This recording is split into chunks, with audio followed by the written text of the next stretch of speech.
Hey guys. There's new Star Fox stuff to talk about.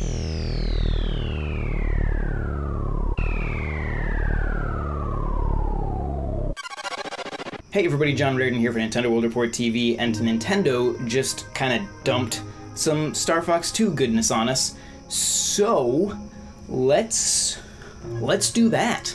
So this all started, Donald over at NWR sent me a link to an interview that Nintendo of Japan posted with some of the developers behind the original Star Fox and Star Fox 2. Of course, that entire interview is in Japanese, but if you're savvy with the whole Google Translate thing, you can kind of piece together just enough information to figure out generally what they're talking about, mostly. But at the very beginning of that interview, there is a link to an instruction manual. Now, at first, I was hoping this would be like a scan of some old archived Star Fox 2 instruction manual that was just never officially released. It's not that, but it's still pretty cool. What it is a new modern instruction manual. Digital, has all kinds of fun links and animated GIFs and all kinds of goodness. But the best part is that it includes a lot of new assets for the game. Art assets, stuff like that. Of course, there's also a basic story synopsis, which is pretty cool. Very hard to understand in Google Translate, but I'm sure it's a great synopsis. I'm sure we'll get an official translation, maybe, at some point. But then beyond that, there is also the art of Star Fox and the gang that we've seen before. That was the box art for the Famicom version of the game. We have that at a high resolution now, always a good thing. Along with some new art of General Pepper, a Cornerian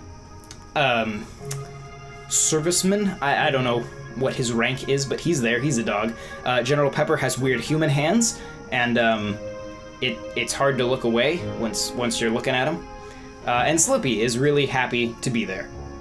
That piece of art also included a better look at Andross. This looks like it's the same asset of Andross that is in the cover image, but just kind of isolated, so it's cool to see that at high resolution and with more clarity. Along with that, there was also some design documents for the game, and this is the part that I think is the coolest of everything. There is an early concept art drawing of the Starwolf team.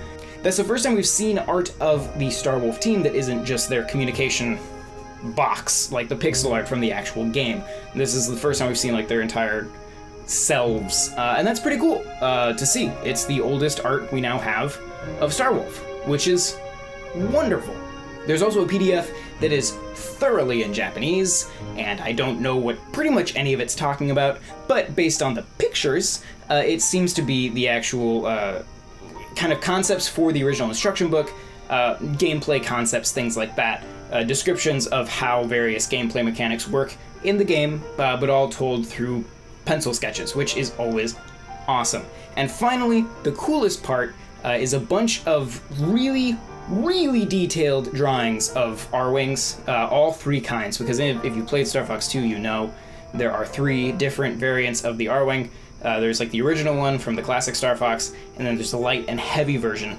And of course, we've seen the original as a model, as a miniature in the promotional art for the original Star Fox. We've never seen the other two ships in that level of detail. And so this is the first time we get to see them at that just excruciatingly detailed version. Now, in the interview, they do talk about these drawings a bit, but because we're relying on Google Translate, it's hard to tell exactly what these drawings were originally for, because obviously these drawings did not translate to the in-game graphics flawlessly. You know, a little bit of detail was lost along the way. So you may be asking, why would you draw them at this level of detail when you know that none of that is going to make it into the game?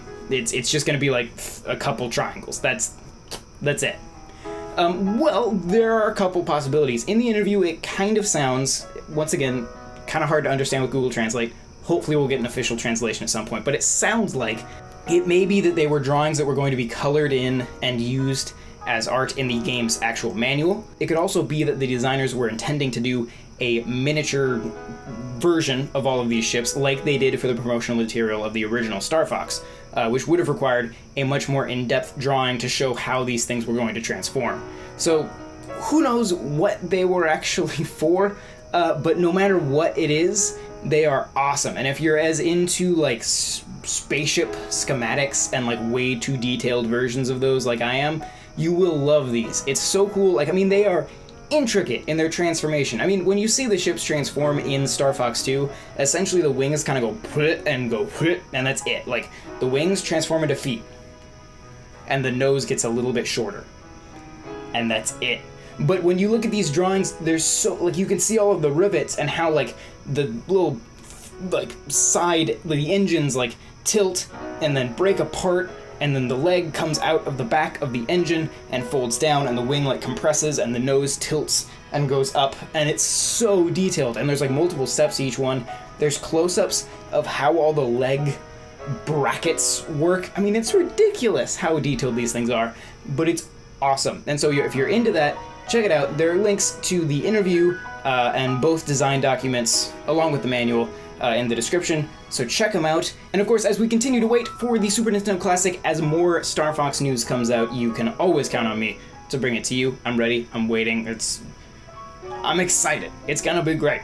If you are just super jazzed about Star Fox now, you can't get it out of your system, on this channel there are full Let's Plays of every game in the Star Fox series that I did while I was waiting for Star Fox Zero, so you can check those out. Recently I did a live stream of Star Fox 2, the soon-to-be outdated, leaked version, playing on a reproduction cart, but on an actual Super Nintendo. We did a full expert mode run through that, so you can check that out as well if you're interested in the game, maybe you haven't played it before, and wondering what you're going to be getting into on the SNES Classic. But of course, thank you very much for watching. Don't forget to subscribe to Nintendo World Report TV, and check out NintendoWorldReport.com for a lot more. If you really like what we're doing here and you want to support this kind of content, you can check us out on Patreon at patreon.com/NWR. You get lots of cool benefits for doing that. This is a volunteer-run site, and so when you donate to that, you are literally keeping the lights on for us, and we greatly appreciate it. So thank you to everyone who already supports us on Patreon. Patreon. You guys are the best. Keep up the good work. I guess that's it. I'm gonna go look at those spaceship schematics now. I think I'm gonna print them all out. Surround myself in Star Fox 2 spaceship schematics. It's a good day.